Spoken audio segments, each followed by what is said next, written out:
Bonjour, chers élèves, nous sommes là aujourd'hui pour notre première séance de leçon par téléenseignement. Alors, la leçon d'aujourd'hui, c'est la tension du secteur. La tension du secteur, elle sera composée de deux séances. Dans la première séance, nous allons présenter le paragraphe 1, le paragraphe 2, le paragraphe 3. La prochaine séance, nous allons présenter le paragraphe 4 et 5. Nous allons donc commencer avec la tension du secteur. On se pose la question, qu'est-ce que c'est la tension du secteur? Nous recevons dans nos maisons la tension du secteur fournie par l'EDB. Elle nous permet d'utiliser, par exemple, nos appareils électriques, éclairage, ventilateur, machine à laver, réfrigérateur, tout ce qui est dans la maison. La tension de secteur, c'est celle qui est distribuée dans nos prises électriques. Là, dans nos maisons et dans nos bureaux, dans nos prises électriques courantes. Bien. Alors, la tension, elle est fournie par l'EDD, elle arrive jusqu'à chez nous, jusqu'à nos prises électriques. Comment se présente une prise de courant? La prise de courant comporte deux bornes femelles et une borne mâle. Les deux bornes femelles sont la phase et la neutre.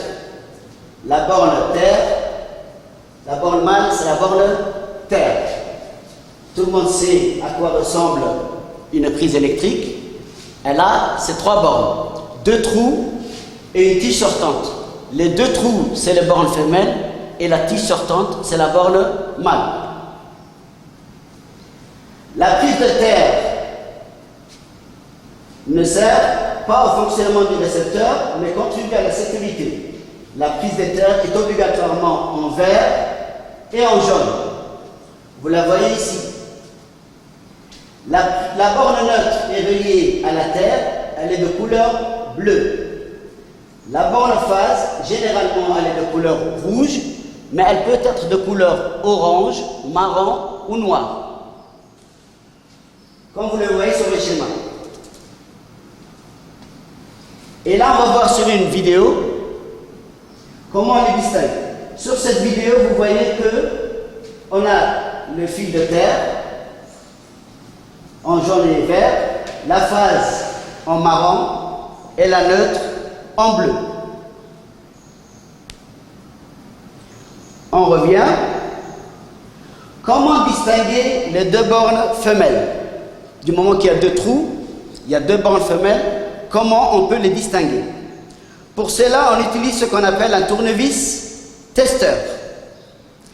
Un tournevis testeur, quand on l'introduit, c'est ça un tournevis testeur, quand on l'introduit dans la prise, il s'allume si jamais il est au contact de la borne phase. Et si il est dans la borne neutre, il ne s'allume pas. Pour cela, on utilise un tournevis testeur constitué d'une lampe au néon. Introduisons le tournevis testeur dans la prise, dans chaque borne femelle de la prise, tout en touchant avec le doigt l'extrémité du manche. Voilà la manche, voilà son extrémité. Si la lampe s'allume, la borne testée est la phase. Si elle ne s'allume pas, la borne testée est la neutre. Alors voyons voir une petite vidéo. Voilà le tournevis testeur. Certains peut-être d'entre vous l'ont déjà vu. Ils ont eu l'occasion de voir ce que c'est, un tournevis testeur. Et avec ce tournevis, on va tester les deux bornes. Là, le tournevis s'allume, phase, phase, phase, neutre, neutre et neutre. C'est comme ça qu'on peut distinguer les deux bornes. J'ai ici dans ma main ce qu'on appelle une rallonge. Sur cette rallonge, on a 4 prises. Vous voyez que dans la prise, ici, la prise, elle comporte 3 bornes. 2 femelles, 2 trous, et une tige, qui est la borne mâle. Maintenant, si j'introduis mon tournevis testeur dans les bornes, dans cette borne, le tournevis testeur ne s'allume pas. Je teste la deuxième borne, et là, qu'est-ce que je constate? mon tournevis s'allume. Vous voyez la petite lumière qui est là? Donc, ça veut dire que celle-là, c'est la borne phase. Au diapo, quelles sont les caractéristiques de la tension du secteur? À l'aide d'un multimètre en mode alternatif, on mesure la tension du secteur, la tension efficace entre chacune des bornes de prise de courant. Là, on a le multimètre, on le met dans la prise. On mesure la tension entre phase et neutre. Et on trouve qu'entre phase et neutre, il y a 230 volts. On mesure entre phase et terre, il y a 230 volts. Et on mesure entre terre et neutre, entre neutre et terre, on a 0 volts. Voilà le schéma de l'expérience et voilà l'expérience réelle. Alors, la tension disponible aux bornes d'une prise de courant domestique, c'est-à-dire de nos habitations, de nos maisons, se nomme la tension du secteur. Cette tension, elle a des caractéristiques. C'est une tension alternative sinusoïdale. Sa période, elle est de 20 millisecondes, c'est-à-dire de 0,02 secondes. Elle a une fréquence de 50 Hz et sa valeur efficace est voisine de 220 volts. Ce qui nous mène à ce qu'on a dit tout à l'heure, les caractéristiques de la tension du secteur. D'où vient le courant? Comment arrive-t-il jusqu'à nos habitations, jusqu'à nos maisons? Le courant, il est d'abord fabriqué par les centrales électriques, après transformé, puis transporté, et il est adapté à nos besoins. Pour cela, il y a tout un processus. Comment on produit le courant par les différentes sortes de centrales électriques? Il y a les centrales thermiques à flamme, il y a les centrales thermiques nucléaires, il y a les centrales hydrauliques, éoliennes et géothermiques.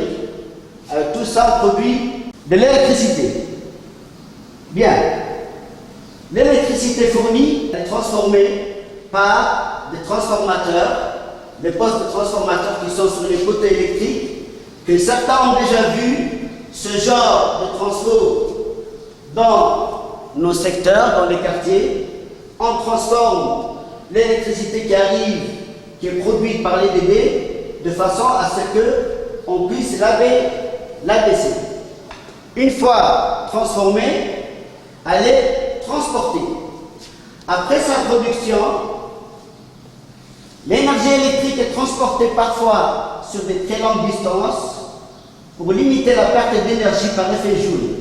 C'est-à-dire qu'il y a un dégagement de chaleur. Les câbles chauffent. Il est préférable de faire circuler l'électricité sous forme de tension et faible intensité. La tension à la sortie de la centrale est de l'ordre de 20 kV. Elle est élevée jusqu'à 400 kV et cheminée le long des fils à très haute tension. Vous avez déjà vu ce genre de poteaux dans les quartiers et surtout lorsqu'on va vers PK12, de PK20 jusqu'à Djibouti-Ville, on a ces poteaux qui transportent l'énergie. Alors elle est parfois abaissée à des moyennes tensions, 10 à 15 kV, et utilisée telle qu'elle par certaines industries. À l'arrivée dans nos habitations, elle est transformée en basse tension, c'est-à-dire 220 volts. C'est la tension efficace qu'on a vue tout à l'heure au bord de nos prises. De nos jours, l'électricité est présente partout. Elle est indispensable à notre vie quotidienne. Mais comment arrive-t-elle jusqu'à votre foyer? Nous allons voir ensemble comment l'électricité est produite, transportée, distribuée et consommée. L'électricité provient de plusieurs sources. Centrales nucléaires, barrages, éoliennes et d'autres encore. Prenons l'exemple d'une centrale nucléaire. L'électricité produite circule grâce aux lignes à très haute tension, THT. Le réseau de transport assure la sécurité d'alimentation. L'électricité arrive à des postes de transformation qui peuvent être comparés à des échangeurs. Ils vont permettre de livrer l'électricité en quantité adaptée aux différents consommateurs.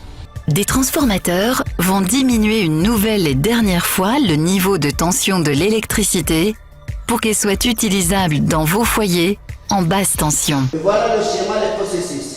La centrale, qui est l'EDD, qui produit l'énergie, qui la transforme et qui la transporte à l'aide de tous ces poteaux électriques. Et vous avez vu ce genre de transformateur qui se trouve dans chaque quartier. Il y a pratiquement une centrale de transformation. Et ça arrive jusqu'à nos habitations. Ici, on utilise l'électricité qui est au bord de nos prises pour regarder la télé, pour charger nos téléphones, pour allumer nos PC portables, pour écouter la radio. En tout cas, tout ce qu'on obtient au niveau de la prise. Donc, cette séance s'arrête à ces trois parties-là. La prochaine séance, nous allons voir quels sont les dangers de la tension du secteur et quelles sont les mesures de protection à prendre. S'il y a danger, automatiquement il y a protection. Il faut se protéger du danger. Et c'est ce qu'on verra dans notre prochaine séance. Merci.